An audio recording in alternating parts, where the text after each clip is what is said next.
Welcome back to the channel, guys, and today we have another Ultra League Remix battle set for you. And in today's video we are going to use Galarian Stunfisk in the Ultra League, and I am yet to power up the Stunfisk all the way. I think it's still 3 or 4 power ups shy from level 50, but this is what I could have until there is the next Ultra Log 3 event wherein we can get a lot of Stunfisk and Stunfisk candies as well.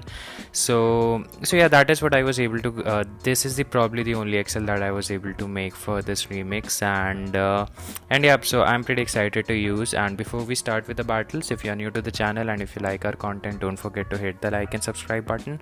And if you are already subscribed to the channel, a big thanks to all of you. Also, if you want to join the Battleset Discord server, the link to that is in the description down below. So without further delays, let's start with the battles and see how the battle goes. We are in an Excadrill Lead, and this lead is particularly in favor of Mewtwo because Mewtwo can really do a lot of damage with the dynamic punch, whereas Excadrill needs to land 3 drill runs in order to take us out. So the armored Mewtwo is so bulky. I mean, it's probably one of the bulkiest Pokemon in the meta, and they go for another drill run, and I am charging bunch of extra energy and going for this side strike bait. This is an okayish bait because at least 2 side strikes will be able to knock them out. So Excadrill wins the CMP, so I'm still fine with it because now I will be able to come in with Typhlosion and look to farm this thing down. I may need to invest a shield in the process, but the Excadrill goes down, so this is good. We get 2 incinerates worth of farm, and I've farmed 1 extra incinerate before throwing the charge move because it will take them a lot of time to get to an earthquake, and I really don't want to show that I have an Stunfisk yet. I want to debuff this thing as much as possible. Not debuff, but I want to reduce its HP as much as I can with Typhlosion, because since it's a shadow and I don't have it my Stunfisk all the way powered up, it will be a bit risky to grab and to take this out, to risk an earthquake. So I will do as much damage as I can with Incinerate, and they tried to catch a charge move there onto the Staraptor, and now I'll be making a swap to the Stunfisk, and I let them throw the close combat because I wanted them to lower their defense, and I farm some extra energy and go for this Rock Slide. And Staraptor is a very squishy Pokemon, and with defense debuff I think it will be able to knock them out. So Staraptor goes down, and I know that I have loaded energy on Typhlosion, and I think Typhlosion will win the CMP against Gliscor. So I just need to make sure that I don't overtap onto the don't overtap for an Incinerate.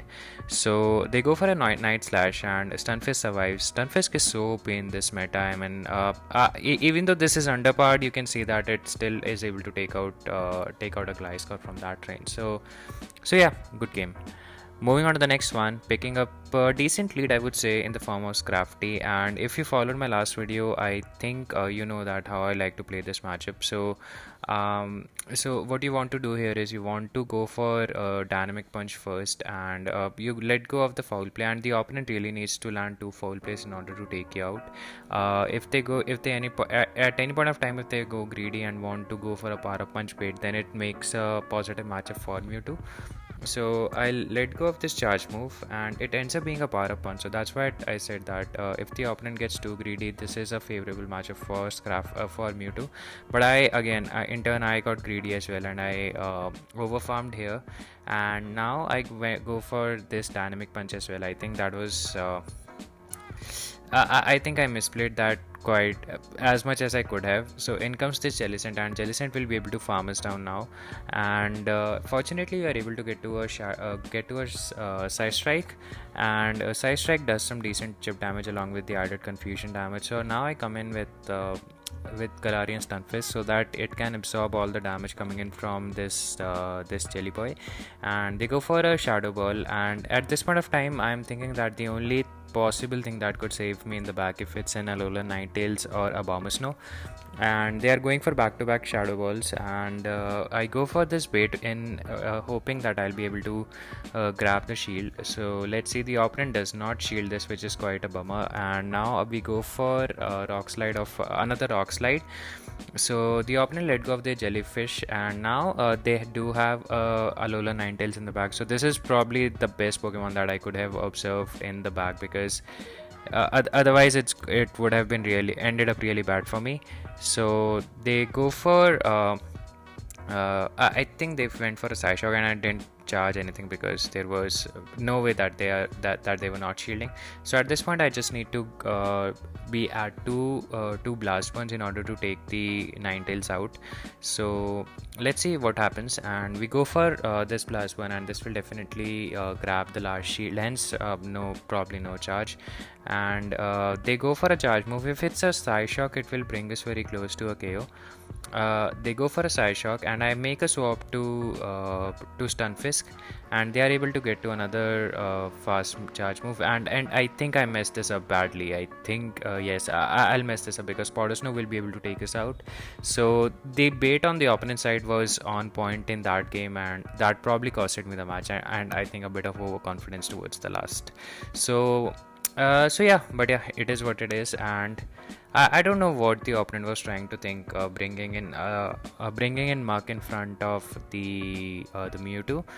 So this will allow us to bring our Galarian Stunfisk, which not want to see that Machamp anywhere.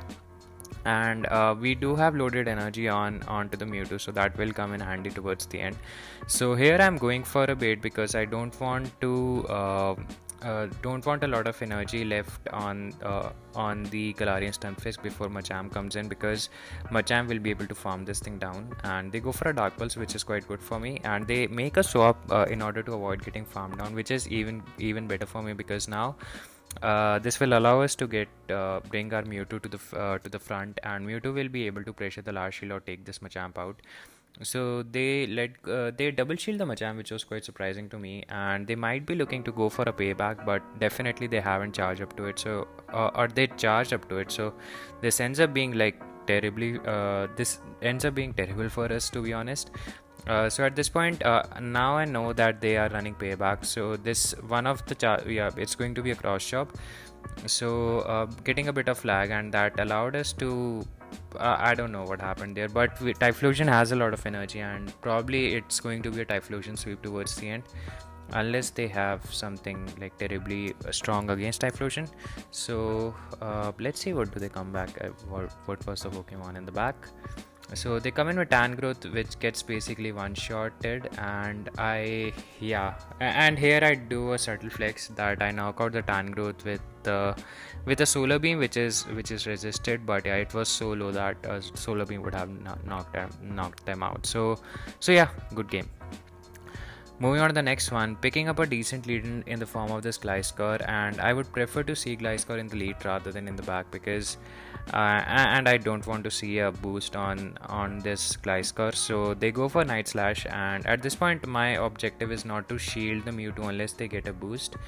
So we go for a Side Strike. Let's see if the opponent decides to shield or not. So they shield the first charge move, which is still fine with me, because we can survive this next Night Slash, and we will be able to land one more Side Strike before we go down. And or it was a CMP die, so I would need to invest a shield here. So yeah, but I think it's a good shield, because now we will be able to throw this Side Strike, and we will be able to either knock out the Gliscor. So Gliscor double shields, and this is still fine with me because they will need to throw a charge move, and now I can come in with Typhlosion and look to completely farm this thing down again. So as I mentioned in my previous videos, I think that Typhlosion with energy is very, very dangerous. You don't want Typhlosion to get ahead on energy for even like one or two blast burns. So we are able to completely farm down this Gliscor, and we have a one shield intact. So I think the opponent was trying to be very smart there by catching on a Solar Beam onto their Drapion, but yeah, I think I was expecting that, and hence I did not throw immediately. So now I will be able to bring this Galarian Stunfisk in front of the Drapion, and I'm basically saving my shield for Typhlosion, who still needs to go for one Incinerate in order to get to a Solar Beam. So let's see if we are able to do that or not. So I am able to completely farm this Drapion down while leaving not much energy onto the onto the Stunfisk. So we are able to go for Earthquake, and not energy. I mean not. I meant health. So they go for this Feather Ball, and we have a shield to protect Typhlosion from it. And I know that the Incinerate went through, so I did an Undertap and went for the Solar Beam in order to knock out the Politoed. And the best part of running Typhlosion is to land a Solar Beam on those XL water types like Politoed and Jellicent. So yeah, good game. Moving on to the next one, we are in a Jellicent lead. So this lead, I really am 50-50 on how to play against this lead, because if Jellicent ends up baiting you with a Bubble Beam, it's going to be like the worst situation you could have been in. And because you cannot really come in with Typhlosion and farm this thing down unless you bring it into red, because this thing resists those Incinerates. So I end up double shielding the Mewtwo, because either I will be able to knock out this Jellicent, or will be able to grab a shield if they don't want to go down, and potentially bring it under farm down range for Typhlosion. So it's a CMP tie regardless. So again, I think it's going to be a Typhlosion farm down time. So coming in with Typhlosion and look to incinerate down before they are able to get to another charge move. And it's just going to be a Bubble Beam. They did not charge up to 5 hex, so definitely, yeah, it's a Bubble Beam. So we are able to completely farm down the Jellicent, but our attack is lowered, so we do have to watch out for that. So in comes the Nidoqueen, and since I have 2 Blast Burns ready, I throw one and decide what opponent decides to do. Since they shielded that charge move, I ended up swapping to Stunfisk, because Stunfisk can survive 1 Earth Power. And they went for a Poison Fang bait, which was surprising to me. And now they make a very good catch onto their Alolan Ninetales, and they catch a Earthquake, which is a very, very good catch in my opinion. But still, they do need to worry about Typhlosion, because Typhlosion has a Blast Burn ready and can win CMP against pretty much anything in the meta. So we go for a Rock Slide. This will not be able to knock out the Ninetales, but I make an aggressive swap to Typhlosion, one Incinerate down the Ninetales, and able to throw a Blast Burn. And this Blast Burn is not able to knock out the what is this thing, Nidoqueen, and that was quite surprising to me, because they were not very healthy, but now we are able to throw this Earthquake in order to take the Nidoqueen out. So yeah, definitely that would have catching Earthquake onto the Ninetales would have been game changing. But yeah, it's GG's. Moving on to the next one, picking up a Shadow Tita lead, and I was really worried if it was a bite version, because that would have been really difficult to deal with, because I'm really expecting that they are going to have some kind of counter to Stunfisk in the back. Maybe they can have a Politoed of their own. So I ended up shielding the Mewtwo, because I wanted to do as much damage as I can with those dynamic punches, or to the very least grab the shield, because shields down, I think this team can still really do well against the opponent. And we are a shield up, so now I come in with Stunfisk to absorb all the damage coming in from this Tyranitar, and they can only go for Crunch, because Stone Edge would be massively resisted. So I am just taking on all the damage coming in from this Typhlosion, coming out from this T-Tar. So I will farm some extra energy, because I'm resisting those smackdowns, and go for this Rock Slide. This Rock Slide will be able to knock them out, and Typhlosion really did not wanted to see that, but Tyranitar almost knocked out 2 Pokemons out. And they come in with Alolan, Shadow Alolan Executor. So this is a really cool pick, and I have not seen this Pokemon before, and I think in confusions from this Pokemon are doing as much damage as Incinerates from Typhlosions were doing. So we are able to undercharge and still able to knock out the Executor, and they come in with a Galate. So since we farmed a lot of energy, and I think this just shows how powerful Typhlosion is, you are able to almost one-shot the Galate. So yeah, I mean, Typhlosion is crazy powerful, and I have emphasized that enough in my previous two more videos. And yeah, if you haven't checked them out, then I'll link them in the using the I button. So moving on to the next match, we are in a Dragonite lead. So again, this lead is quite favorable for Mewtwo, because Confusion and Side Strikes are doing a lot of damage, whereas Dragon Claw to Mewtwo is not doing much, so we go for a Side Strike. We are able to get the shield, and I think it's the second shield as well. So they go for a Dragon Claw. No, it's just one shield, and we will be able to beat Dragonite to the next charge move. So either we will grab the shield, or we'll be able to take out the Dragonite. So Dragonite goes down, and in comes the Porygon Z, and I think it's Porygon 2. So we come in with I make a swap to what is this thing? I make a swap to GFisk because I did not wanted that thing to farm a lot of energy, and they did not shielded that, which is quite surprising to me because we almost one-shot that Porygon with an Earthquake, and in comes Roserade. So this game is pretty much over at this stage because one, this is a Bullet Seed version of Roserade, and Typhlosion will be able to resist pretty much everything that this thing throws at us. So the switch timer was not up. I mean, I was not doing BS with the opponent, but the switch timer was not up at the moment. So I go for this Rock Slide, and this Rock Slide is most likely to grab the last shield, and now I can just come in with, or I did some BS with the opponent there, but yeah, I mean, I should not really have done that, but they'll just quit after seeing the Typhlosion. So yeah, good game. Moving on to the next one, and I think this is the second last battle of this video. So we are in an A9 lead, and I really don't like this lead because I'm as you can see I'm always letting a charm sneaked in, which is like not quite good.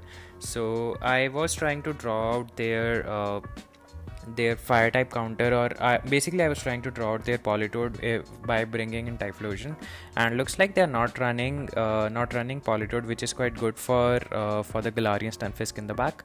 So they go for a Side Strike, and we are farming a bunch of extra energy and go for this Blast Burn. Let's see if the opponent decides to shield their armored Mewtwo or not. So the opponent does not shield the armored Mewtwo, which is quite good, and since they are not running Politoed in the back, it's good news for our Galarian Stunfisk, and they ended up having a Machamp in the back. So this ends up quite in favor for us, because now we will be able to pair Mewtwo with the Machamp, and the Galarian Stunfisk will just wall this Alolan Ninetales. So it's just going to be a Weather Ball, so no need to shield, and we do still need to watch out for payback onto the Machamp, because that can really hurt Mewtwo badly. So at this point I am looking to completely farm this thing down, because I want, or not, but I think I really could have farmed. So doing no charge, and this will allow us to get one extra Mud Shot, which will allow us to get to an Earthquake. So this Earthquake will be grabbing the last shield if the opponent does not shield, just like in this case. Yeah, the Machamp is almost I think we shield this, because even if it's a payback, even if it's a cross chop bait, they'll not be able to go for another payback. I was counting the fast moves, so it was a good shield, and they ended up having a Rock Slide. So yeah, it's GG's. So yeah, I think this team is really powerful and worked for me, and as you can see, this team held me pulled all the way up to 2600s, and after that I had one negative set, and that was 0 and 5, so I was pulled back to 2550. So yeah, I think this team again is really powerful, but I'm using FP Sticks team now, consisting of Tan Growth in the back rather than Typhlosion. So yeah, I think that team again is really strong, but I was seeing a lot of poison types in that 2600s, mid 2600s, like Kanto, Muk and Nidoqueen. So hence I stopped using that team for the moment. So yeah, that's what I am at right now. And moving back to the commentary, so they come in with a Shadow Claw Typhlosion. So at this point I was really worried, because Typhlosion will get a loads of energy, and I think they are already at one Blast One already. So we tank one Blast One, because I really don't want to show that my backline is weak to this Typhlosion, but they are already at almost 2. So I will need to shield now. So I farmed some extra energy just in case they decide to let go of their Typhlosion, but I think they have a hint that I am weak to Typhlosion in the back, and hence they double shield.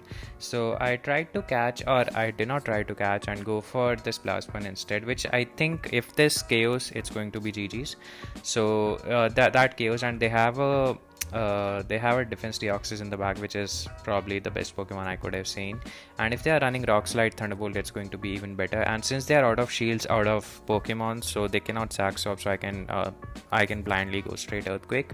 So the counters have chipped in, so they go for a Rock Slide. So seems like they are running Rock Slide and maybe Psycho Boost. They'll look to land Psycho Boost towards the end.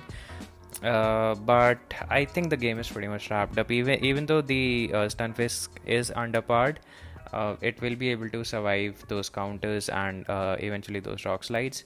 And I think we survived this Rock Slide. If it's a Psycho Boost, I think it will KO. So it ends up being a Rock Slide. So maybe they are running Rock Slide and Thunderbolt. So yeah, it's game over. GG's.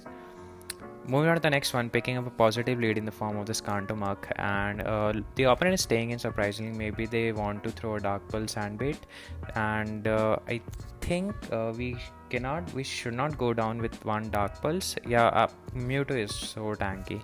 So going for this Ice Strike, and let's see if the opponent decides to shield or not. The opponent decides to shield, and since we ate a Dark Pulse, this Thunder Punch will KO, but again the strategy remains the same, that we come in with Typhlosion and farm down this Muk.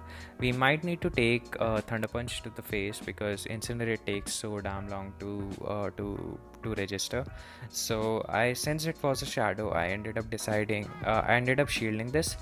So in comes Politoed, and now this is going to be a bit of a problem because if they shield, it's still going to be better, but I think Politoed eventually beat us to the next Weather Ball, and let's see how I would like to play this one out. So they go for a Weather Ball and they swap out, and I've banked one Solar Beam, which is going to be really critical towards the end, and let's see how it pans out. So they are running Powder Snow version of Ninetales, so they'll be getting to the charge moves relatively quickly. So, and this might I am not very comfortable farming bunch of extra energy because they can really win the matchup if I go too greedy about it. So they go for this Feather Ball, and I'm like aware of my switch timer that it's almost up, and I'm really making sure that I don't over tap, but you see what happens. I think I throw this game away, so I was stuck in an Incinerate animation, and this allowed them to throw a charge move, and at this point the game is basically wrapped up. I had everything logged in this matchup, but that just one Incinerate got me. I was so frustrated at this moment. I was like, yeah, I almost threw my phone away, but yeah, it is what it is, and that costed me probably a 5-0 because and I went 4-1 in that set, that one being the only loss. So yeah, that really pissed me off, and but yeah, it is what it is, and that's it for this video, guys. I hope you really enjoyed watching it, and if you did, just hit the like and subscribe button. Until next time, peace.